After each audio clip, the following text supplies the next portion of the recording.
bilan Rahmat. Assalomu alaykum hammalarga. Taassurotlaringiz Jahon chempionatidan? Juda ham xursandman. Haligacha ishonmayapman shu kunga bo'lganiga, chempion bo'lganimga. Juda ham xursandman. Hamma kelgan odamlarga, shu o'tkazilgan musobaqani tashkilotchilariga rahmat. Juda ham baxtli bo'ldim chempionlik. Shu haligacha. Конечно, bizada yurtimizda 100 kilodan oshiq vaznda Vitaliy Skripachov, mana ko'rib turibsizlar, haqiqat birinchi o'rin.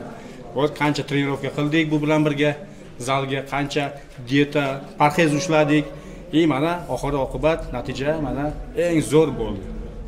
Oltin medal bilan biz yakunladik musobaqamizni. Xudo xolasa keyingi musobaqalarda bundan ham a'lo darajada ishtirok etishga xudo xolasa ishonch bildiramiz. Yosh mana shu sport turiga qiziquvchilar uchun qanaqa maslahat bera olasiz chempion sifatida?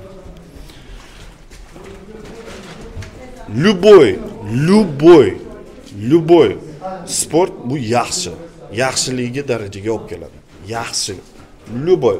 Sekin-sekin shoshmasdan boshlash kerak. Sabr bilan sekin-sekin berishinglar kerak. Men o'zi 7 yoshligimdan boshladim suzishga qatnashishni. Suzishdan qatnashishni boshladim. Suzishni 20 yosh 19 yoshgacha 19 yoshgacha qatnashdim men suzish bo'yicha. Keyin suzishdan уже o'tib ketdim. Тренажерный зал, бодибилдинг, выступающий бодибилдингga qatnashishga. Tushunarli. Bu sizning birinchi jahon chempionligingiz-a? Birinchi. Bungacha sovrinli bo'lganmi?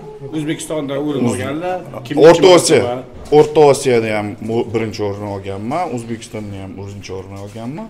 Jahonda ilk bor. Endi mana jahonda ham birinchi o'rin oldim. Волнительные, радостные. Чувствуешь то, что сделал все то, что можешь, и получил за это свою медаль золотую. А первая медаль когда была? Самая первая медаль на чемпионате мира в 2019 году. Это где был? Корея. Сейчас Узбекистан. Сейчас Узбекистан. Это двукратно. Это двукратное, да. На своем стране чемпионом стать каково? Всегда очень горделива за свою страну и всегда очень рада, когда наш гимн, когда наш гимн звучит и когда ты понимаешь флаг своей страны, это всегда гордость. Вот в Узбекистане проходит чемпионат мира, что можете сказать на это? Я хочу сказать, что у нас очень хорошая организация, чему я очень благодарна Министерству спорта, поддержке нашей федерации, потому что мы действительно провели, я считаю, чемпионат мира на высшем уровне. Спасибо вам, удачи. Спасибо.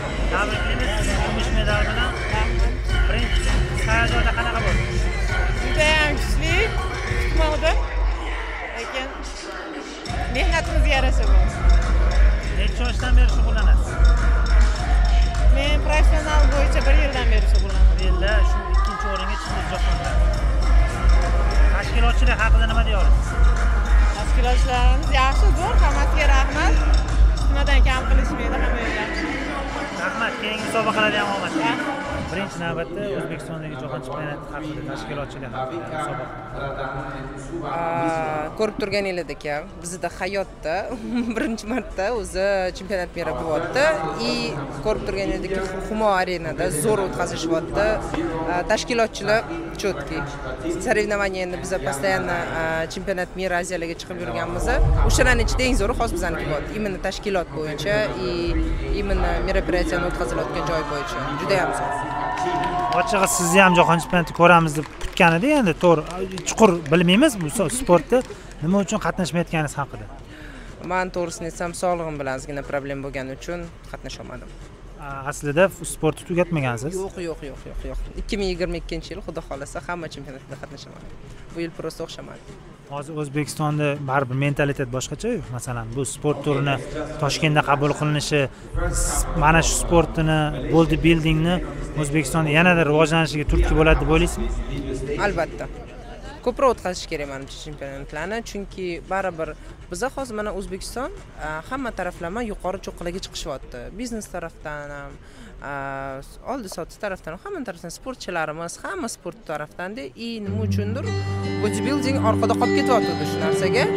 Chista bizani musulmon davlat bo'lganimiz uchun, lekin bu yerda ko'rib turganingizdek hech qanaqa yomon ish qilinmayotgani yo'q, faqat sahnaga chiqib formasini ko'rsatishyapti. Atletlar menimcha bunga normal qarash kerak. O'shanda bodybuildingdan ham bizda ko'proq sportsmenlar bo'lgan bo'lardi. Mana ayollardan ham. Yana bir savol. Hozir mana jahon chempionlar bo'lishda oldin qanaqa edi natijalarimiz? Yo faqat Toshkentda o'tgani uchun natijalar yuqoriladimi? Yo'q, to'g'risini aytsam, men o'zim shokdaman, chunki bizda oldin mana biz chempionat Aziya chempionat Mirlarga borganimizda bir ikkita qizlar bo'lardik. Men, tam Rushana, Lena biz juda kam edik. Yaxshi sportsmenlar kam edi. Hozir mana chempionat Mirda men ko'ryapman. Juda ham xursand bo'lib ketaman, chunki bizning qizlarimiz 1, 2, 3 o'rinlarni oldi. Forma zo'r, men hozir juda qo'rqaman, keyingi yilga menimcha men bularga yetkazib qo'ysam kerak. Raqobat yetkazib qo'yishingiz. Endi to'g'risi aytaman, raqobatchilikdan qo'rqmayman. Sportda raqobat bo'lgani yaxshi, o'shanda qiziqroq bo'ladi-da odamga. Har doim bir xil qizlashsa qiziq bo'lmaydi. Yana bir savol. Hozir bu vesovoy kategoriya bo'yicha bo'lingan, qanaqa bo'lingan? Ayollarda bizda rost bo'yicha, bo'y bo'yicha bo'ladi. Bitta Kamila degan qizimiz ikkita joyda chiqdi-da, bu qanaqa bo'ldi? Bu yerda qarang, bizani model fizikda общий bor. И 30 yoshdan yuqori, 40 yoshdan yuqori bo'lgan imini yosh bo'yicha ham bor. Hozir ikkita joyda chiqdilar. Siz mana shu jahon chempionati bo'ldi hozir. Sizni kategoriyangizdagi kimlar chempion bo'ldi? O'zbekistonliklar bormi? Bizda hozir 70 gacha va 75 dan yuqori bo'lgan ikkita kategoriyani birlashtirib yuborganning hisobidan meni kategoriyamda chiqmaydigan qizlar ham chiqishdi. Men bitta bo'lib, общий bo'lib, over bo'ldi-da bu yerda. Открытие именно kategoriya bo'ldi. O'shanda mana Lena yutdi. Bikirova juda ham zo'r sportsmenka. Biz постоянно mana международный соревнованияларда birga ketamiz. Topovoy sportsmenkalardan hisoblanadi. И mana Kamila ham hozir bizani anaqamizga, safimizga qo'shildi. Formasini zo'r o'zgartirdi. Men ko'rib, ana qizlarimizni ko'rmamda qolaman. Nimaga men chiqmadi?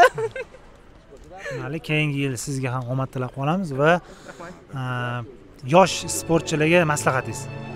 Hech qachon nima deysa ham hech qachon orqaga qaytmanglar. Meni orqamdan-chi ham tosh otib, meni chiqazib olmoqchi bo'lganlar juda ham ko'p bo'lgan, lekin o'zimni kuchim bilan, harakatim bilan, xarakterim bilan chiqib ketganman. Bo'lmasam, men birinchi bo'lganman-ku O'zbeklardan. Menimcha haligacha O'zbeklar yo'q. Rahmat, sizga omad tilaymiz. Shu birinchi bo'lganingiz uchun ham sizdan intervyu olamiz.